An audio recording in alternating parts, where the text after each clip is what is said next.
Good afternoon and welcome to the JEB show. My name is James Fauntleroy, also known as JB Font. We're here on the Hampton Leftist Network. Today, I have a very special guest. I have Mr. Jabari Morris, one of the experts on MMT that I is also part of the Real Progressives. Jabari, how's it going today? Great. Anytime I can get a chance to talk about what I love to speak about, it's a good day. Yeah, definitely. Uh, in fact, this is something that you love to speak about that a lot of people actually don't really know much about. I'm still reading about it, but like I was telling you beforehand, but excuse me. Um, but this is something that everybody needs to know because if everybody knew, their entire perspective on this country would change. Most definitely. Yeah. So, if anybody, hasn't guessed in the title, we're talking about modern monetary theory and how it works and how it can intersect with different aspects of our lives. And it's basically kind of some things that the government knows, but the government also, some people in the government don't know. And it basically is something that once you know about it, number one, it's going to first you're going to be enlightened, then you're going to be ticked off because that's kind of the sentiment that I got. Like when I was reading about it, I was just like, oh, and then I went, oh, I was like, I was And, seething mad. I and was then just you like, was like, so you mean they've been lying to us the whole I'm like, time? Really? I'm like, man, these jokers. So and I do apologize to the audience for having kind of a raspy voice. I was in a hospital. I had a breathing tube.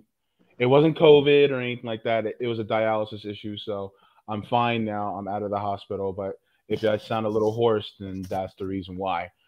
But so do you prefer Jabari or should I call you Mr. Morris? Nah, Jabari is fine. Okay. All Nobody right. calls me Mr. Morris, and I don't know if All I ever right. want to be Mister. Okay. Call me that at the funeral. Okay. All right. All right. Good deal. Um, what is MMT? Okay, modern monetary theory, at its most basic thing, is a description. Using things like sectoral balances and functional finance, it basically explains to you how money works in any particular economy, whether Hmm. whether they a currency issuer Hmm. with a lot of agency, or a currency or non-currency issue, or somewhere in between, a currency issue without a lot of agency. Hmm. Okay. So, as far as a currency uh, issuer and a currency user, what are those? What constitutes as a currency issuer and a currency user? Well, a currency issuer is a body or a government that has the ability to issue its own currency. United States, Canada, Hmm. Japan, China, those are examples. Now, currency users are pretty much everybody else, like you, me, um, businesses, states, countries that don't have their own currencies. Those are Mm. currency users. Mm. Now, when you're a currency user, the rules are a little harder for you than when you're a currency issuer. Best way to explain it is, I just recently published an article from Jason Bessie. It is called Monopoly Describes MMT. It's right on the website. It's like one Mm. of our newer articles. So it makes it real simple. So you played Monopoly before, right? Actually, I never have. You never I'm played I Monopoly? am one of the only people in the world that has never played Monopoly. Oh, if you play Monopoly, it'll make much more sense to you. So, at the beginning of the Monopoly game, the bank issues you out $1,500 per player, right? So if one Hmm. player is there, issue out $1,500. Which of course you can't play by yourself. So if it's two players, it's 3,000. 3 players 4,500, 4 Mm-hmm. players 6,000, and so on. Right now, notice that this money is issued before you play the game. Mm-hmm. So as you play the game, let's say for some reason you run out of money. Guess what the monopoly rules state? The monopoly rules state that you can make anything, you can take any sheet of paper and turn it into money for the game. Hmm. So when you understand this, then you be like, huh? So you mean that the currency issuer, which we know is through Article 1, Section 8 of the Constitution, is U.S. Congress, is the currency issuer. A lot of people don't know Hmm. about Article 1, Section 8. It's a very important Ah. thing. So it gives Congress the ability to regulate the money supply. Hmm. Okay. Now, of course, they through the Federal Reserve Act, they somewhat delegated some of it to the Federal Reserve, but not much. And I know a lot of people like, you see a lot of people on the left be like in the Fed. Well, I guess they never read the Federal Reserve Act, because in the Federal Reserve Act, it says that all profits besides a little bit used to run the Federal Reserve, all the profits have to go back to U.S. Treasury. And you can go look up yourself on articles online, and you can see where the Treasury, where the Federal Reserve paid the Treasury this amount of money, that amount of money, that amount of money. You don't have to believe me; you can research it yourself. Got it. Okay. Because there's all this hype, and I don't want to get into the weeds about this, but it was, you get some people who are, the well actuallys. I like to call them the well actually. Well, actually, and they'll say, the Federal Reserve is a private bank and it's not really, uh, it was started by, The I think, Rothschilds. yeah, yeah. So they'll say some stuff like that. Trust me, I And know that I used to fall for those lies too. So until yeah, I did the research, and when you do the research, you're like, oh, okay, so the only reason the Federal Reserve exists is because Congress said it needs to exist. And then anytime if Congress got together and say we don't need the Federal Reserve, they can make it, they can eliminate it. Now, of course, there might be problems with doing so until people know the whole truth. Now, if everybody mhm. knows the whole truth, will we need a Federal Reserve? Probably not. The Treasury can take care of all the monetary issues at that point. Got it, got it. So as far as um, I was reading in The Deficit Myth by Stephanie Kilton. Hmm. Is it Dr. Stephanie Kilton or Professor? Yeah, you Professor. call it. Professor. Just call it Stephanie. Okay. I think Okay. it's Steph. Doctor, but yeah, but only person always call Doctor is Doctor Bill Mitchell. Okay. All right. Cool. But Stephanie Kilton in her book, she talked about how, um, as far as currency issuers, um, they a lot of people misconstrued that the government has to be ran by like a household or business, and it's not a household and it's not a business, it's a government. And that's a completely misapplication of what uh, the financial system for our government, which is, I think it's called we're a fiat currency. It's a Yes, fiat currency. yeah. What fiat basically mean by decree. In the old days, that's how kings ruled, by fiat. They decreed it, and it was. Well, in Hmm. this case, Congress, through, like I said, Article 1, Section 8 of the Constitution, they Hmm. decree the currency, therefore it is. Got it. Got it.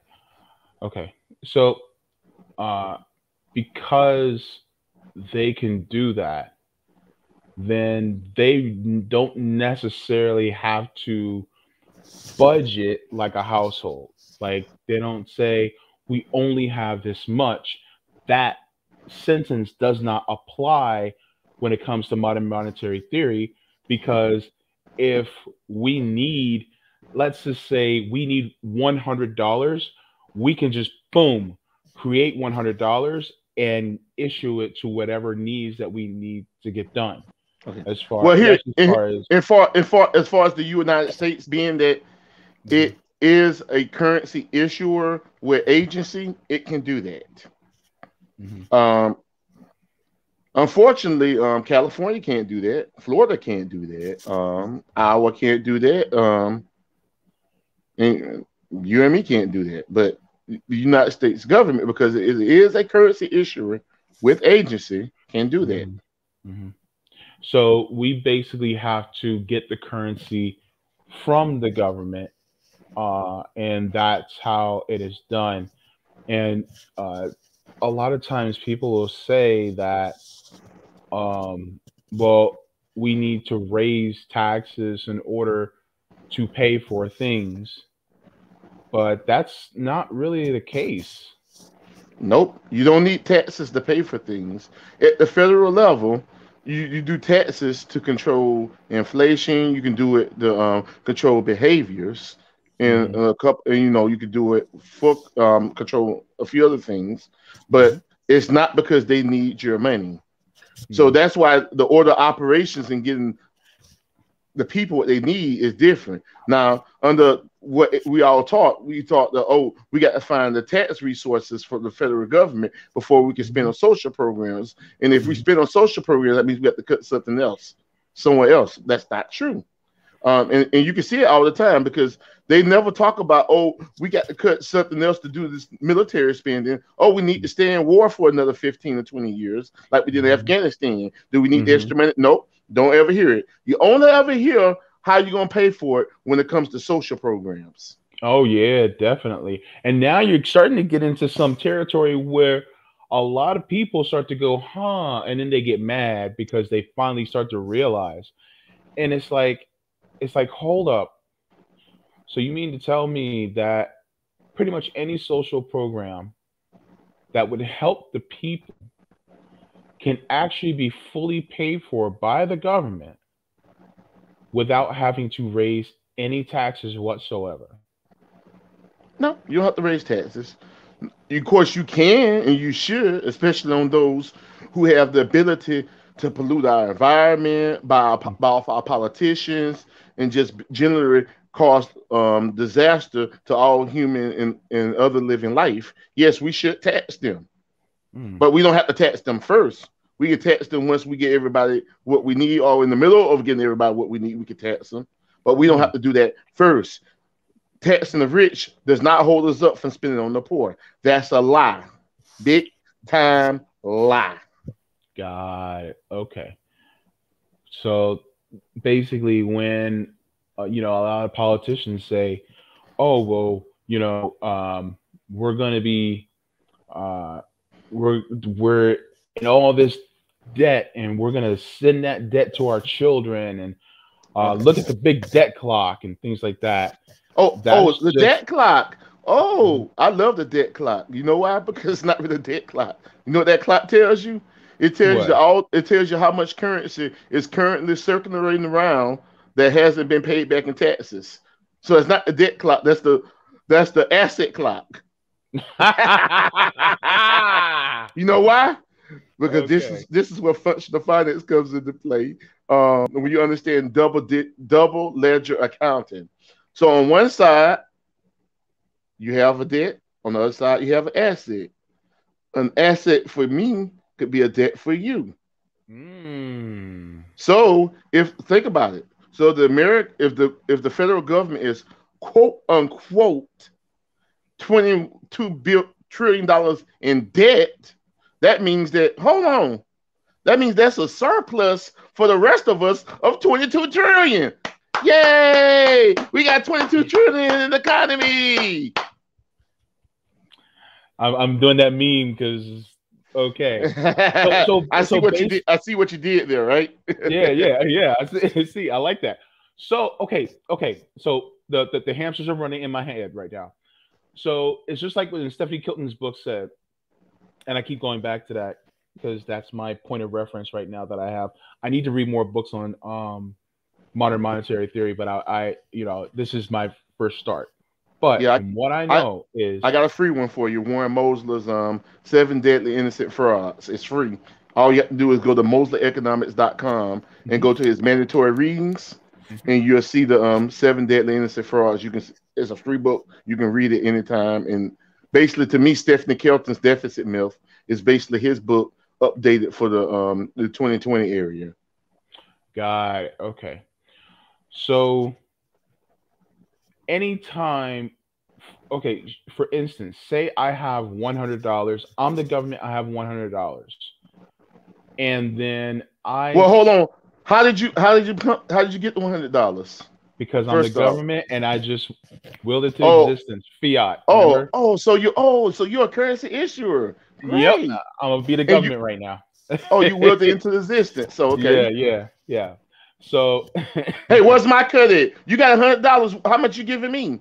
look, I'm going to pay you $100, and then I'm gonna tax $90 back. Man, you gave me 100. You gonna tax 90 back? But hold Yeah, on. That means I got $10 that I got for nothing. basically. Now I, Really? the government, What? am in a deficit, but just because I'm in a deficit, that means that that surplus is in your hands. Correct. Now, I did do a little. I did some work for you. That's how I got the $100. But dang, a Mhm. 90% tax rate. What? Who you think you are, Eisenhower? If only. If only, But isn't I mean that's a little bit of an oversimplification that I gave. Not really. Not Not really. really. It's not really an oversimplification. Oh, So okay. you decreed there's $100 in your economy, Okay. and you gave me all of it, and then taxed 90% of it back. Don't now. That's the reason why I had to work for you because you Mhm. said I had to give you $90 back, right? Yeah, and the So work that you that's my basically did. I'm so that's sorry. my reason. That was my reason for working for you. That I had to work to pay those $90. Otherwise, I was going to end up in a debt prison or something like that, right? Well, yeah, and the work that the work that you did for me was build roads, bridges, infrastructure, things like that for the country, and so then I paid you that 100, and then I taxed back 90, but I left that 10%, which is a deficit for me, but it's a surplus for you. Correct. Now, but the catch is here's the catch. Okay. Uh, I got $10 that you didn't take back. Hmm. On your ledger, you are negative $10, correct? Yeah, But how does that hurt you? it doesn't because I can always create some more money after that because I'm the government. Really? Really? Yeah. Oh yeah, and we see this all the time with bonds. Like they have. In fact, that's what the debt clock is. The debt Yeah. clock literally is the amount of T securities that we have out in the economy. Yeah, yeah. Does that also, if I remember, does that also count for the government bonds that are issued in other countries? Because a lot of times people talk about, oh, China holds U.S. debt, but really, China actually holds U.S. bonds. Is that correct? Yeah, pretty much. Why not? They got Hmm. U.S. dollars that they're not doing anything with. They're gonna Hmm. just sit them in the Federal Reserve the demand account and just sit there and it does nothing. Or you put it into T securities and bonds, which are basically savings accounts at the Feds that pay interest. So what you want your money to do? Sit up there and do nothing, or sit up there and pay and get paid interest, and it's all safe. Of course, I wanted to build interest. Hmm, Okay. exactly. Why Okay. not? Yeah. Okay. So if China ever wanted, if China ever wanted their, let's say, I think they own like $3 trillion of our debt or something like that, $2 or $3 trillion of our debt. If they Hmm. ever want their money, guess what the Fed has to do? Oh no, we got to pay China $3 trillion. What are we gonna do? Oh, I have Creative. an idea. Let me pull out my trusty calculator. Hmm. Oh no, this is my thing. Oh, hold on. Nah, I'm getting like calculator. Let me get my tablet. Okay. Okay, this is the T securities of 3 trillion. All right. Let me hit this button. Nice in a reserve account. Problem solved. That's simple. It's funny, and this is kind of the frustrating part. You think about Medicare for all, Green New Deal, um, you know, reparations, reparations, college for all, debt early childhood. elimination. Yeah, Now think college about debt. this here. Why does the federal government have debt for college students? It's the dumbest thing ever. When all Biden has to say through the what's that word again? Oh, fiat. Yeah. All he has to say is debt be gone, and no, and now any debt that's held by the federal government for college students is instantly eliminated. It's with just a stroke of a pen, right? Yeah.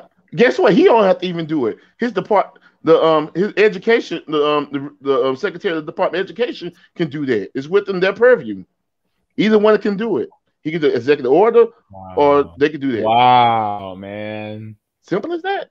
That's Don't need now. Usually, you need Congress to do things, and Congress can do that, and they can decree all debt is eliminated. But on this one, you don't even need Congress. It can be yo, done by okay. decree. So everybody in my audience, I want you to listen to me right now. If you have college debt from the government, you are actually needlessly in debt. That's the craziest thing, but it actually makes sense because if the government is a fiat currency issuer, Mm-hmm. and it can't go into debt, then why does it owe you? It's kind of an oxymoron. It's like, Why is it on? Why is it holding a liability for you that can get rid of with a stroke of a pen? and you could also have healthcare. Everybody can have healthcare in this nation Oh, and guess what? tomorrow. Even on healthcare, guess what? Because of a what is it 1881 in the Social Security Act. Yeah, Section 1881A. Yeah. Yes. I remember one article written by David Soul mentions Hmm. that. Actually, he wrote two articles about it. So with section, yeah, I think he said Biden. I forgot the name of it. About Biden give us Social Security right now, and we know it's been done because it's done for a little city, I think in Montana, where they got polluted, and they all got Medicare instantly. Every citizen in that town has regular Medicare, Yeah. and guess what? All Biden has to do is stroke the pen, and we Stroke the all pen. have regular Medicare. Now, what we're Yeah. fighting for is not regular Medicare. We're fighting for national improved Medicare for all. But some days I don't feel like fighting for that. You know what I really feel like fighting for? I feel like fighting for American NHS. Why can't we have our own national health service? Why can't we educate Yes. our doctors the same way Cuba does? Why can't we do that? Yes. For what reason we don't Yes. do that? Yes. Because the thing is, excuse me, um, you think about we're not just, being strangled by the healthcare insurance industry, but we're also being strangled by medical device manufacturers, the pharmaceutical industry, hospitals. Like there was a report where one hospital was doing $2,000 for one procedure, and another hospital in the same area was charging 14,000 for the same procedure at a different hospital. And it's like, wait a minute, that is wild and wrong. And I'm like, no. I mean, honestly, I honestly think we should have a fully nationalized healthcare system to, improve Medicare for all system. Single It's payer to just me is it a doesn't go far minimally enough. it's a minimally acceptable compromise, as another one of the writers, artist Salisbury wrote. A Hmm. minimal acceptable compromise. That's all it Hmm. is. It's Yeah. not what we really need. Like a Green New Deal in America is only a minimal acceptable compromise for us. What we really Hmm. need is a global Green New Deal, which Fado Kaboom has talked about multiple times, with reparations for the global South. What Yes. reparations mean that we cancel some of their debt. We relax our IP restrictions so that they can use the technology that they deserve because we done extracted all their minerals and Yes. other things. So they need reparations just well back more than me and you need reparations. And we black guys in America, we deserve reparations. The global south needs them even more. Yeah. I mean, think about Nicaragua, Honduras, uh, Venezuela, Venezuela, Cuba. anywhere in Africa Think about in Cote d'Ivoire, the blood diamonds, Mm-hmm. Ghana, all these places. We don't extract it. Their mineral wealth, like Mm-hmm. out the wealth belongs in their country, but they only get to enjoy 2% of it, and US and other and Wow. multinational companies get to enjoy the rest. Why? Because Mm-hmm. they control everything. Because we don't fight, and when we do fight, we don't fight for everybody. We fight for our sections. I know intersectionality sounds great, but in some ways, it is it's crazy because think about it. It Mm-hmm. should be that if you're black and you're gay and you're let's see, black, you're gay, and you're a woman, right? Mm-hmm. So we should be fighting for all blacks, all gays, and Mm-hmm. all women. But because of intersectionality and we look at it the wrong way, we end up saying, "Oh, I'm black. I'm a black woman, so I don't like the gay person. They shouldn't get the things that I get." Or Mm-hmm. the gay woman says, "Oh, the black person should get the things that I need," Mm-hmm. and it becomes a movement stopper instead of us saying we're the have-nots. Let's fight together so we can become the have-somes. Yeah, well, I mean, it's anti solidarity, really. I mean, when you Yeah, think about it. yeah, everybody like, and the Democratic Party picks up on it, and then they start talking about unity instead of solidarity. Hmm. Yeah, definitely. You know, and in fact, you mentioned reparations, and this is something that number one, let's clear the air here on Fred Hampton Leftists. We are for reparations. Reparations is a debt that is owed to African descendants of slaves, which Into the indigenous I population am as one, well. Into the indigenous population as and to well. the indigenous population. Which I have a That little all, blood of that in me, but not a lot. okay, yeah. Which also includes people who are Mexican because they are of indigenous descent. Look at Mexican people; they are indigenous. And so it also would include them because I mean, look, Texas, we we took took we took Texas yeah, from them, yeah, literally. Texas, Hmm. California, New Mexico, Arizona, we took that from them. So Hmm. we actually owe them for that too. Um, Facts. but you get a lot of people who will look at what we're doing and they will say, uh, they'll say, you know what?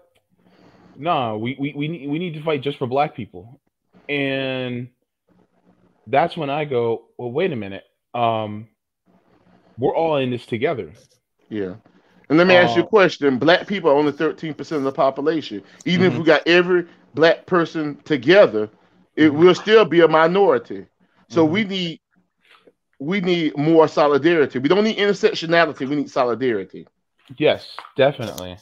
I Okay. mean, So we know that the majority of black people are poor. They have nots. Only mhm, a certain very few are haves. So if the haves that ain't aren't with us, then we just go over here and we talk to the poor whites, the guys in the Appalachia, the guys in the trailer parks. Hey, they suffering too, and they suffering under some of neoliberalism just like we are. mhm, Then we can talk to the Latinos. They mhm. suffering from the same problems too, Yeah, definitely. and we all Yeah, get together in solidarity and mhm, and and put the labels and throw them in the trash can and work together. I'm gonna be honest with you. I was on a Twitter space yesterday, and there was this mhm, one person in there that kept going on and on and on, and everything was about division. Whenever people start talking about solutions to help people, that person only thought about their particular intersections. mhm, They was black and they was a gay male. mhm, So that was the only intersection you're thinking about. So me being mhm, a Christian male, mhm. offended him because he thought all Christians was against him. I'm like, no, I'm not. Yeah, That's not my place to judge you. I want to yeah, help you, and I'm thinking that a lot of things that we see happen is because people are afraid don't help people. That's why we have mhm. crime, Yeah, poverty. definitely. Yeah, Poverty is the number one cause of crime. That's yeah. the reason why 13% of the population, us black people, or 38% of the prison population because we're Yeah. poor. The laws are made against us. Then on top of that, the injustice system looks at our color of our skin and say, we deserve a longer sentence than somebody who has a little less pigmentation on them Mm-hmm. because of Yeah. their biases that they haven't dealt with. Mm-hmm. I'm gonna plug this in really quick because my battery's going. Mhm. Yeah, I apologize about that. That's Um, fine. Hey, that's why I make sure to have my phone plugged in. yeah, So I'm at yeah, I'm at one I'm at 100%. yeah. I was rushing and I didn't plug this in time, and Well, so you now, Russian? You're Russian? I didn't know that. oh yeah, yeah, yeah. A liberal told me that. Oh man. Yeah, I Oh, was. well, you're for socialism. You're a commie. You're a tanky. Guess what? I'll be there. I'll be Yeah. there. But at the same time, but it goes back to the labels. Instead of, especially when you're talking to people who don't always agree with everything you have to be Mhm. very careful. Listen to them and drop the Mhm. labels. I remember Liz Burden was talking about this on Mhm. Twitter when we was talking about arguments with Whole Washington and Medicare for All. But Mhm. she reminded us of that we did a national outreach call like 2 years ago with Dr. Bill Mitchell, and he said Mhm. everything's about framing. So if we can't frame the policies that we need for Mhm. everybody in a way that everybody wants to hear them, we're going to lose. So we need to be able to frame Medicare for all to the poor rich trailer park guy, to the Latina, to the Mhm. black guy, to Yeah. everybody so that we can get on these policies or listen to them and see maybe we need to tweak the policies. Maybe we need to tweak our framing in such a way that it helps all people. We're trying to have a tide that lifts all boats. Yeah. I mean, it's just like, look, um, instead of saying, we need socialism, you can say, man, you need to own where the job that you work at, because you're a stakeholder, and you contribute to the wealth and productivity of that business. So you should own part of it.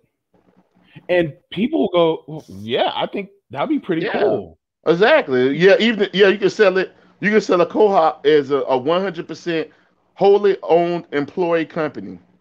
Yeah. I mean, and I mean, look, I did label myself as a socialist, and I still do, Hmm. but that's just taking the definition and putting it under that term. But Yeah. at the Hmm. same time, you know, you it's kind of like I think I got the you don't. I think I got the words for you because this is I have a philosophy that didn't Okay. come from me, and but you've heard of it before, and I'm pretty sure much you agree of it. From Okay. every man according to his ability, to every man according to his needs. Yeah. And basically, what I was going to say is, you don't give a baby a cheeseburger. Exactly. Sometimes you gotta have things broken down, as you give it to them, and then they eventually will grow. Some of us are still babes in our understanding when it comes to these different concepts.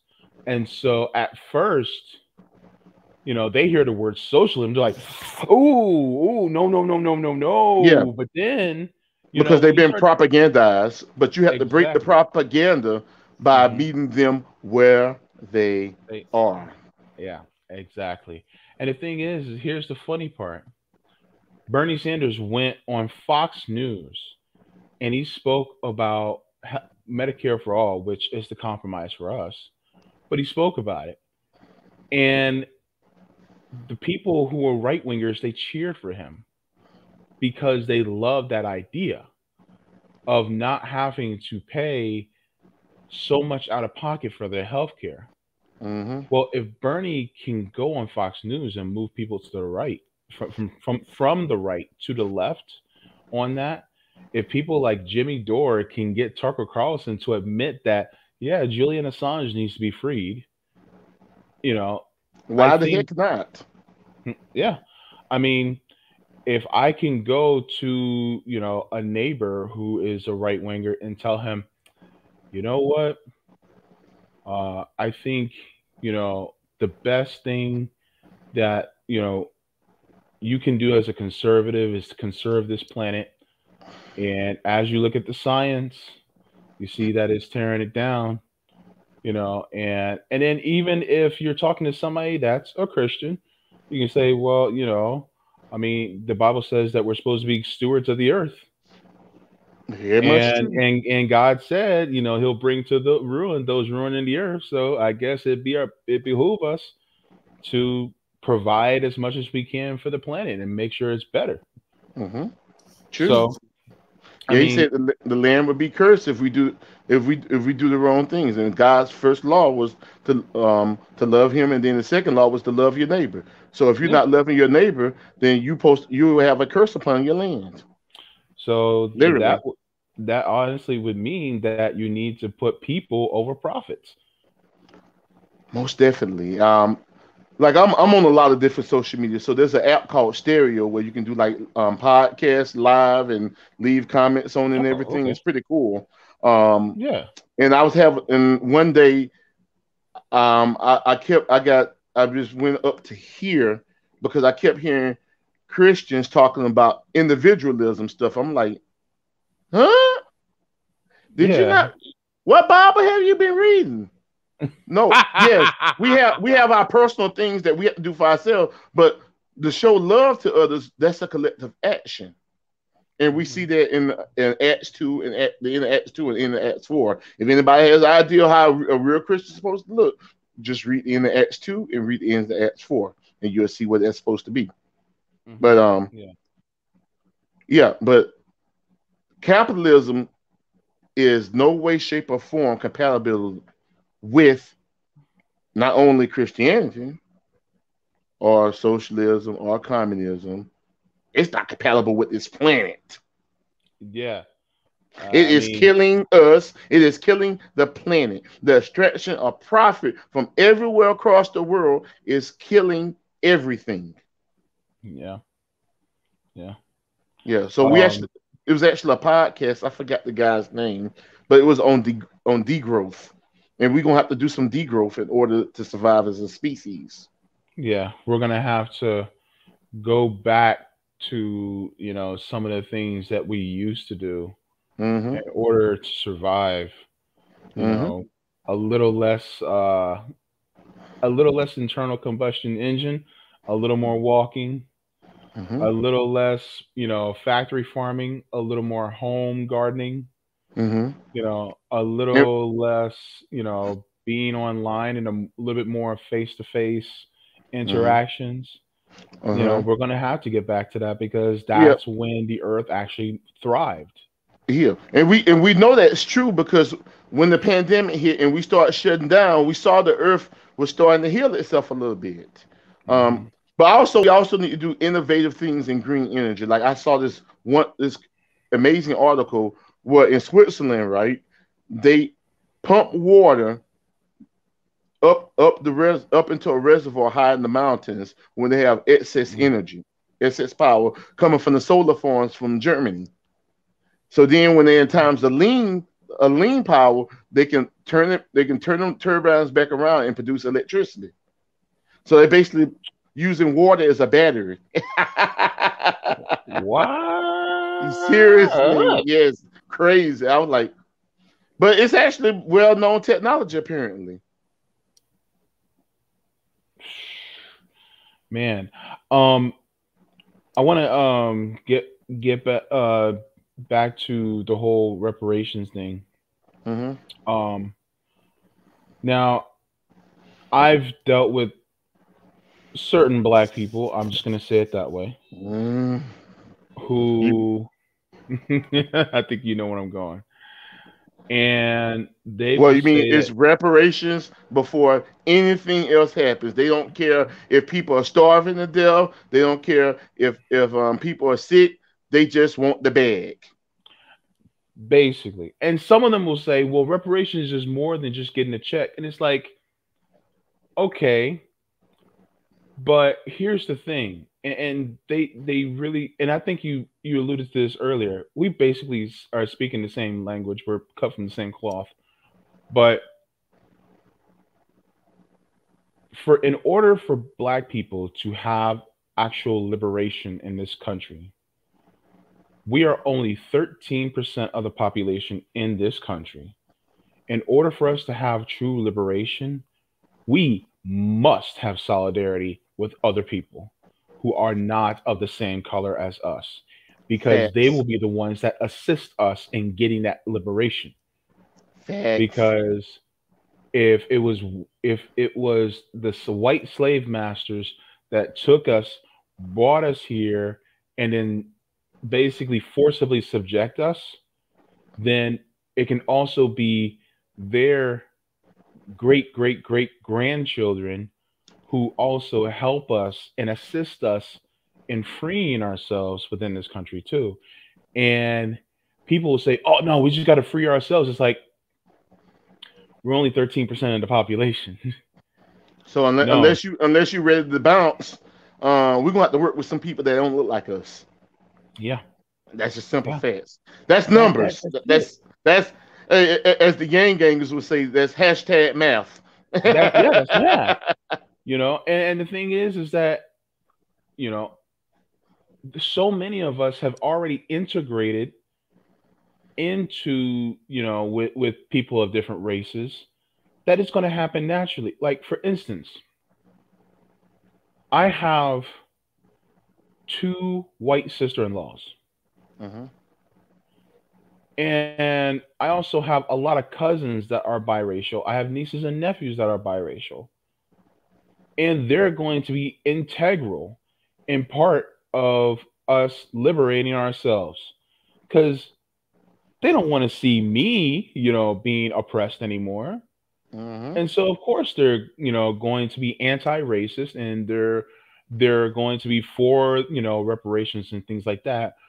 But at the same time, reparations is something that, to me, reparations is the cherry on top.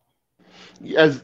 Well, thank you for saying that way because I'm assuming you're like me that reparations ain't gonna mean a dang thing until we change this whole system of things. Otherwise, Exactly. we gonna So any gains that okay. we have So are a going to lot be of people, swallowed up by this system. yeah. So, and there have been people who have went after me about this. I don't care. I don't I'm care going to either. make the logical argument here. What good is reparations if the landlord's going to take a bunch of your money? What good is reparations when you have a bunch of college debt? What good is reparations when you get sick and have to go to the doctor and they strip your money from you? What good is reparations if a police officer is still going to pull you over and shoot you in the back? What good is reparations going to do for you if you're still in prison?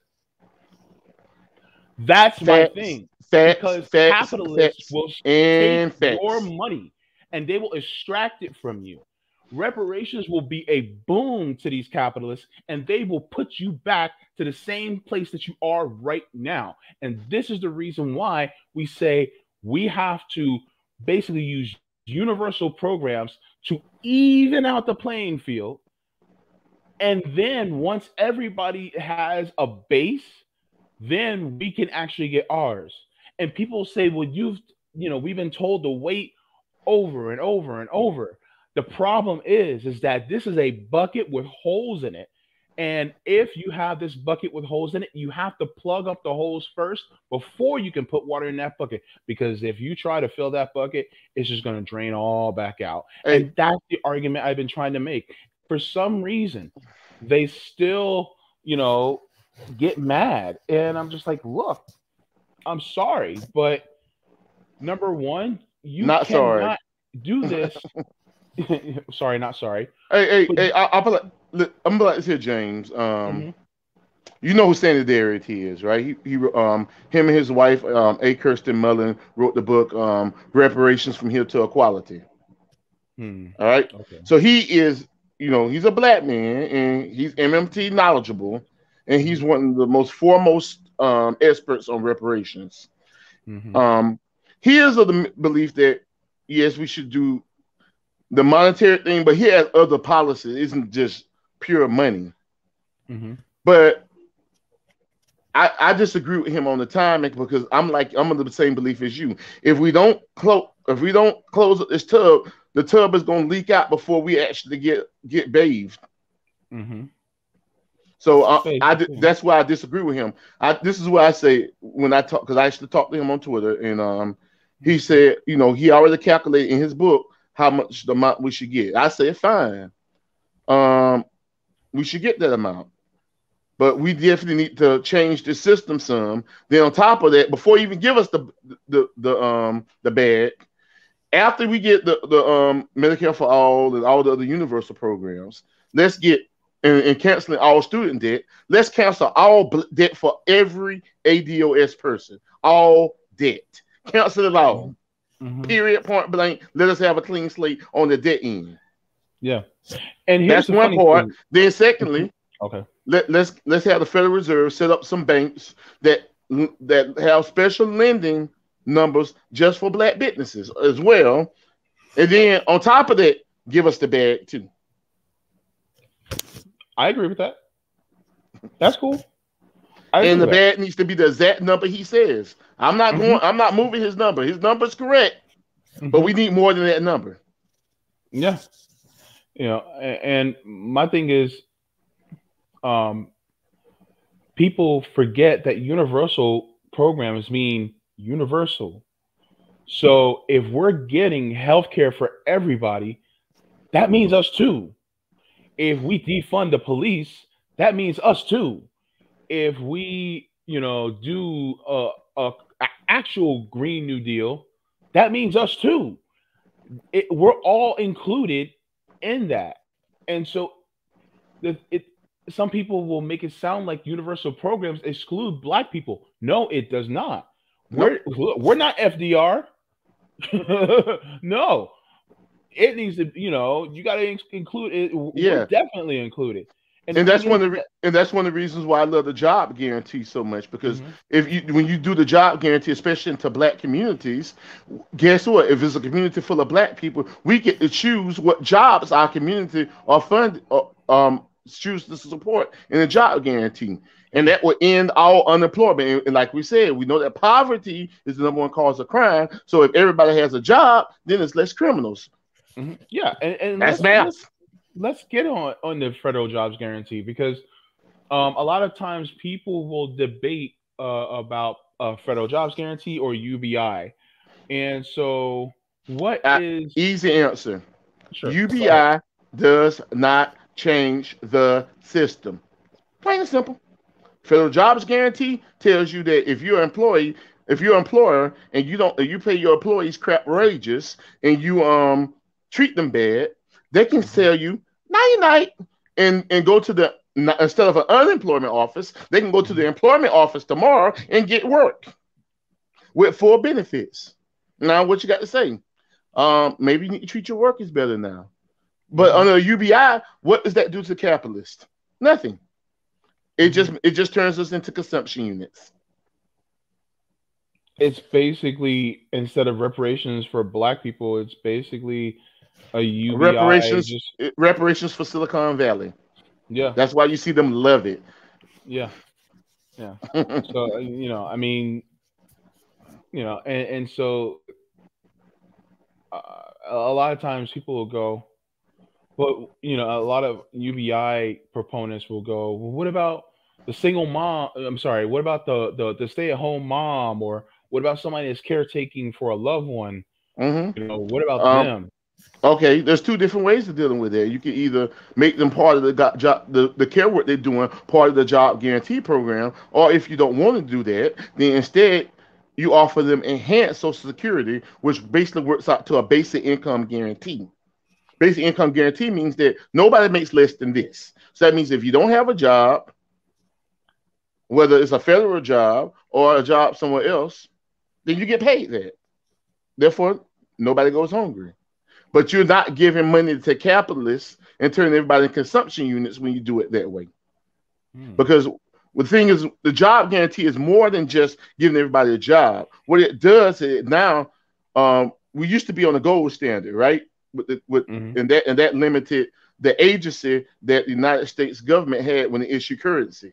Mm-hmm. But since we went off the job, it's been 50 years since we went off the Bretton Woods agreement. I think it was actually last week, that a week before last, that marked the 50-year anniversary. So since then, we've been fully a currency user with full agency. So now that we have that full agency, we can do whatever we want to and whatever we need to. Got it. Okay. Yeah, because you know, the federal jobs guarantee is wonderful from what Steve Grumbine, your Yeah, colleague, said. yeah, that's And one. Hmm. yeah. Yeah. Oh, and here's the other big thing about it: the Hmm. job guarantee. Now, what I was trying to say is, now you have a price anchor, because now the job guarantee sets the de facto minimum wage in the United States. So Yeah. now it, instead of us being on the gold standard or silver standard or standard, which was petrodollar people, those cooks like to say, now it puts the dollar on a labor standard. So Yeah. it gives the dollar a certain level of stability now, That's based basically on putting the power labor. back in the hands of the worker. What? So that means that if it's tied to how much we work, uh, yeah, it gives us the power back. Beautiful. And Yeah. then think about you voting as a community on what programs your community needs to execute. That sounds pretty democratic. Hmm. Spreading democracy in your country.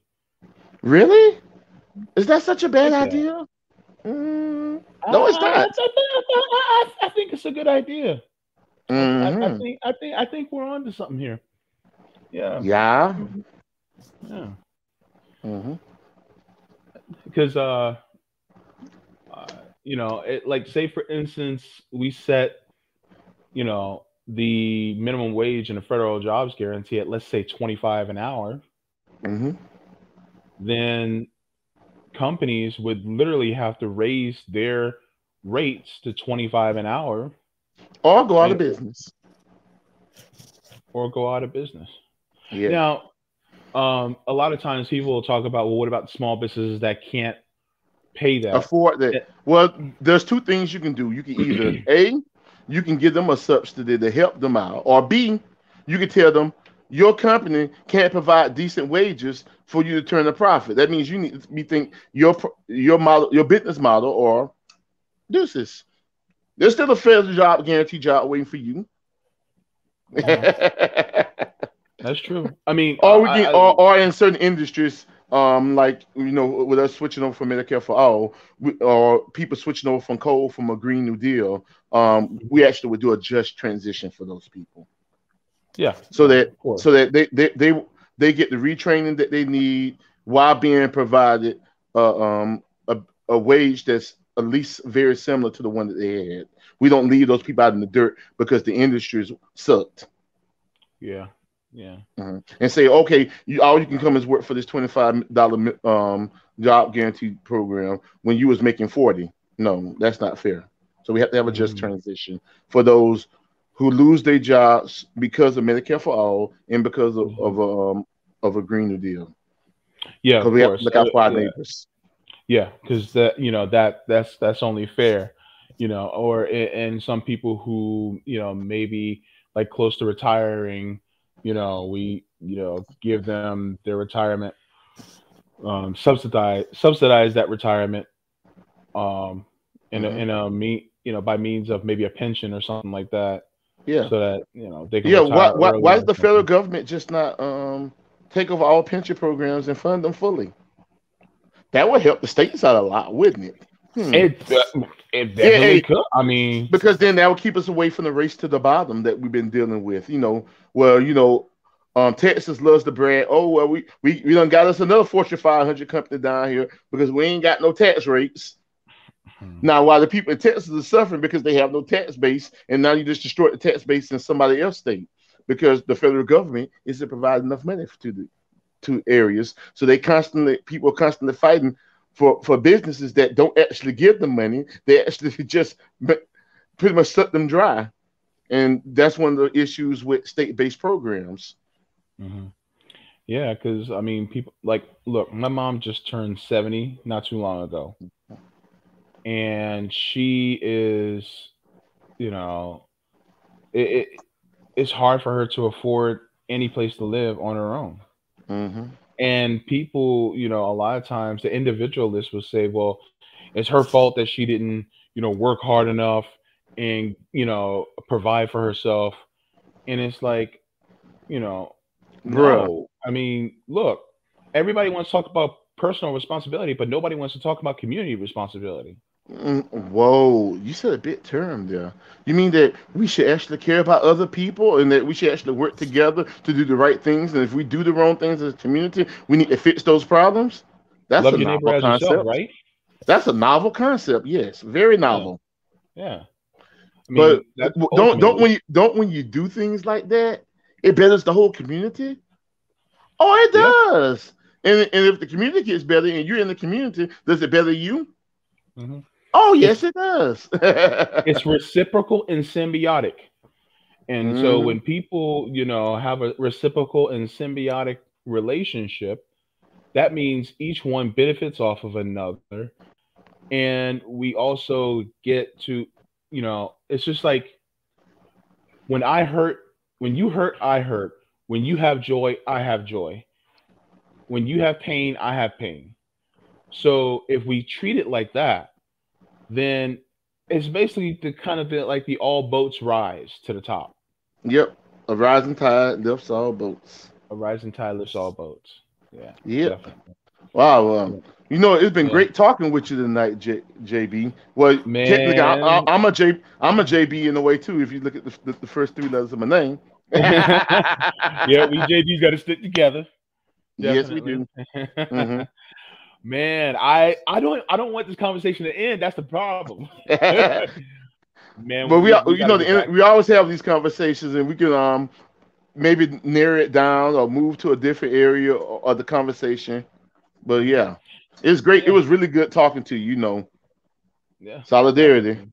You see Yeah. fist. You see a fist right here. Yep. Mhm. Of course you guys can follow Jabari on Twitter. Where else can they find you? Well, if you go anywhere in social media, you see my handle, Jab Morris. That's me everywhere. Twitter, Facebook, Instagram, TikTok, Reddit, um, even my email address. Awesome, awesome. So I'm the co-editor in chief at Real Progressives and Real Progress in Action. That's why you heard me mention some of these articles because I come across them as I publish them because I'm the publishing editor. Um, so definitely go to our website, read some of these articles. If you want to get education on MMT or equality with justice or any of our seven knowledge areas, you can learn a lot from there. And it's free. It's free learning. So why Free not? education. You got podcasts. You got the Macro and Cheese, which deals with economics a lot. We have the New Untouchables that deals with the 2008 housing crisis that has never ended. It's now what Ooh, 13 ooh. years later, and people are still suffering from this housing crisis. I'm saying you Mm. got a limp. You got 91-year-old ladies who committed suicide because of this. You got Olympians